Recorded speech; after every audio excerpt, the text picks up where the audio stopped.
So the last part of this Equinox to fix for the exterior are water spots that can be found on the paint as well as this chrome trim here. So on the back glass, I showed you how to remove type 2 water spots, which there's topical water spots, which we have here, and then there's water spots that have etched the surface, like that was on the back glass there.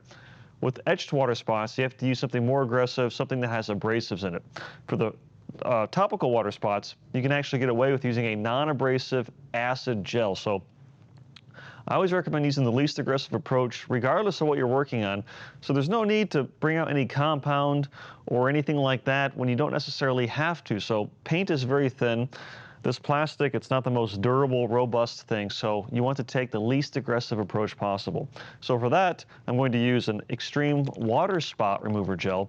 This is an acid formula that's safe on all exterior surfaces, and what it does is it breaks up and it dissolves the mineral deposits and the calcium that's left behind, therefore removing the unsightly water spot that can be left by a sprinkler, or let's say you wash the car and you missed a few spots while drying it. This is a lifesaver. This is one of those products where you don't wait until you need it to order it. You want to have some of this on hand, so when you do have water spots, you're not rushing to order something online and wait a couple days for it to get in stock, because this is extremely time sensitive. As soon as your vehicle has water spots, you want to remove them completely before they can possibly cause permanent damage.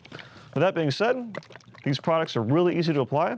And besides your car, you can also use these around the house too. They work great for your glass shower doors that get water spots. Apply some using a foam applicator pad. And there's a lot of different products like this in the market. I like to use the highest quality ones that don't smell bad. Some of these are extremely acidic and they smell terrible and they make your nostrils burn. That's not the case with the ones that I like to use. And you simply work it in almost as if you were waxing the surface. And this is non-abrasive. It's safe for all exterior surfaces. It's very, very user-friendly. And then I have some water spots up here in the paint. Just take it and rub it in. And this is a gel, and this has a long working time and a long dwell time. What that means is you can leave it on the surface for a few minutes. As a matter of fact, you're supposed to leave it on the surface for a few minutes. That way, the acids, they actually break up and dissolve the mineral deposits and the calcium that's left behind. So again, the goal is to remove the water spots completely before they cause any damage.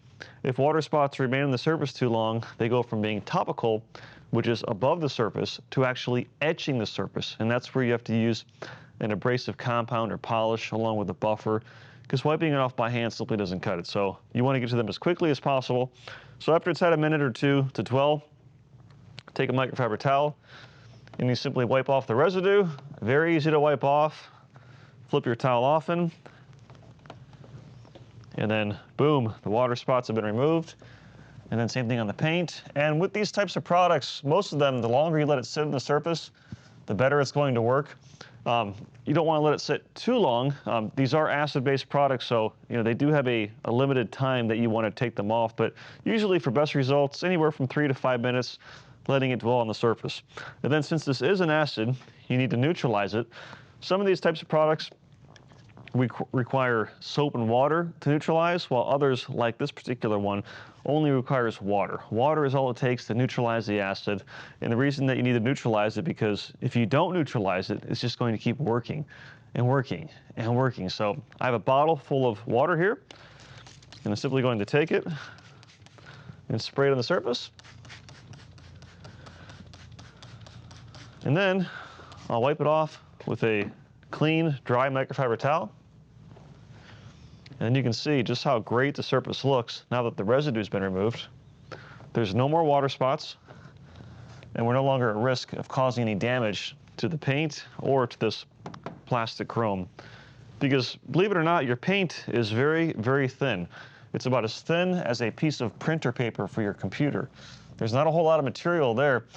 And every time you compound or polish the surface, you're removing microscopic layers of paint. So you only have so much paint to work with.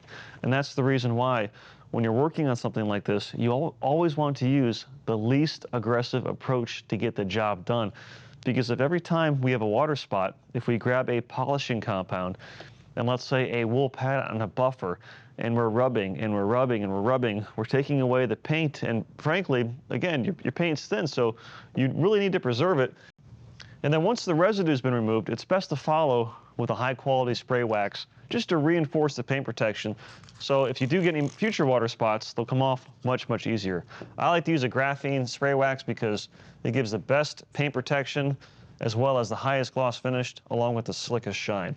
And it's really important to remove water spots in a timely manner because over time, if they dwell on the surface too long, they'll actually etch the surface. So really important that you take care of those water spots and then follow with a high quality spray wax or a conventional paste wax or ceramic sealant, whatever you want to follow with, just apply something. And that's it for Project Equinox. Stay tuned for future episodes of Rutter's Detailing Garage. Thank you so much.